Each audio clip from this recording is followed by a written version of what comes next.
Oke, selamat siang untuk para penonton setia di channel YouTube saya.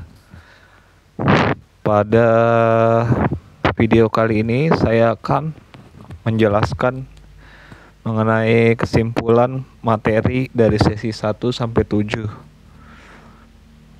Nama saya sendiri adalah Ruben Vega. Oke.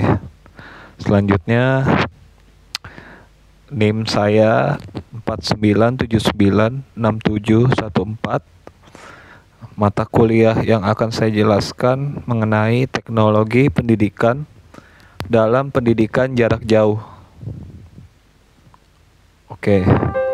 Dari sesi 1 yang saya rangkum dengan judul konsep dasar teknologi pendidikan. Nah, pada sesi 1 ini mahasiswa mempelajari mengenai sejarah singkat teknologi pendidikan dan perkembangan definisinya dari tahun 1950 sampai 2018. Perkembangan definisi teknologi pendidikan itu terjadi karena A. Perkembangan dan perubahan teknologi yang digunakan dalam bidang pendidikan. B. Perkembangan teknologi baru tidak pernah meninggalkan teknologi lama dan mengembangkannya dengan teknologi yang baru tersebut. C. Penggunaan istilah teknologi pembelajaran berubah menjadi teknologi pendidikan. Jadi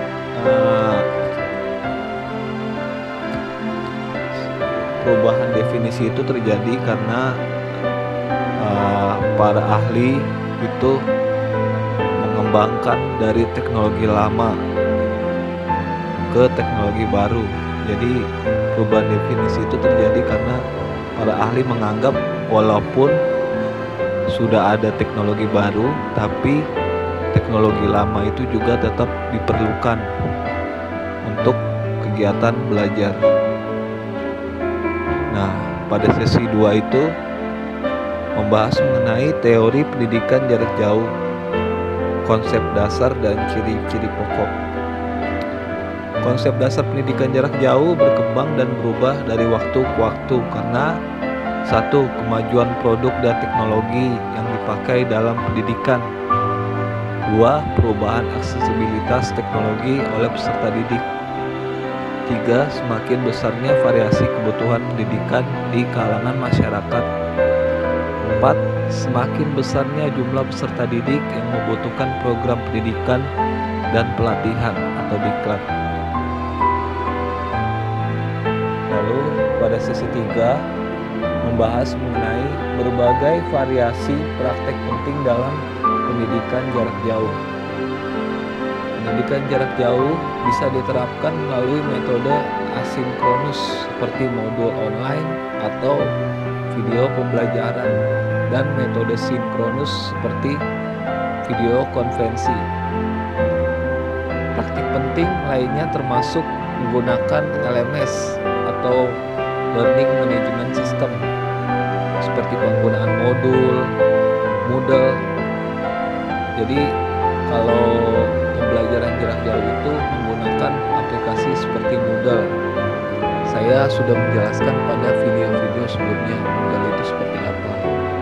Lalu forum diskusi dan tugas interaktif yang mendukung pembelajaran kolaboratif.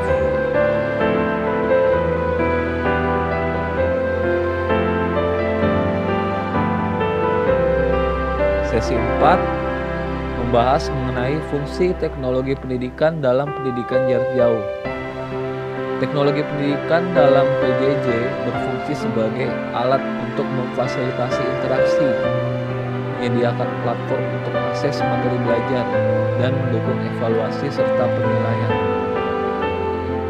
Teknologi juga memungkinkan kolaborasi dan komunikasi efektif antar peserta didik.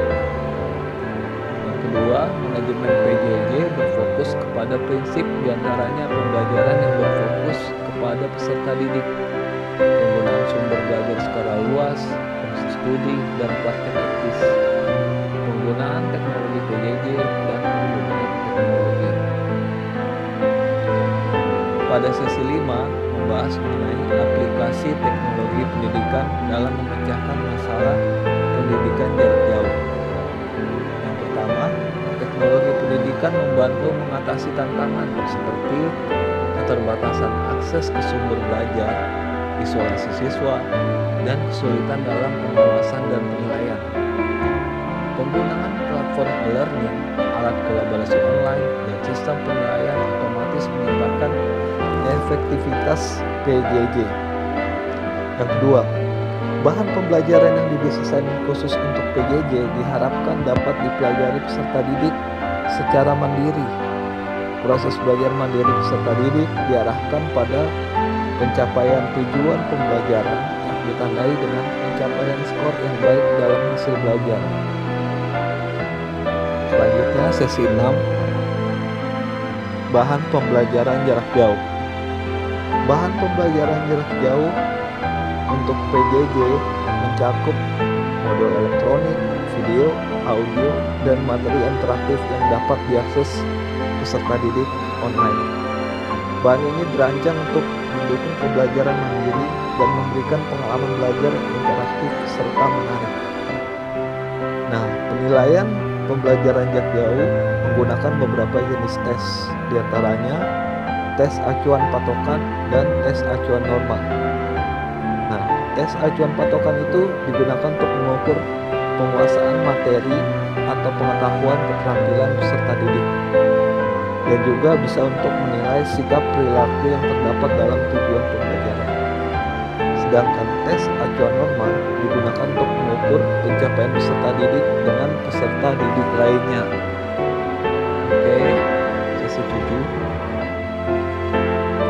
Sesi 7 itu membahas mengenai manajemen pembelajaran PJJ. Manajemen PJJ melibatkan perencanaan, organisasian, pelaksanaan, dan evaluasi program PJJ. Mencakup pengelolaan platform learning, administrasi kursus, dukungan teknis, serta monitoring dan evaluasi kinerja siswa. Yang kedua, manajemen bahan pembelajaran secara keseluruhan itu terdiri dari tahap persiapan, tahap pengembangan, tahap reproduksi, dan tahap distribusi. Oke, sekian pembahasan dari saya mengenai setiap sesi dari sesi 1 hingga 7. Kurang lebihnya mohon maaf bila ada kesalahan dalam menjelaskan. Terima kasih.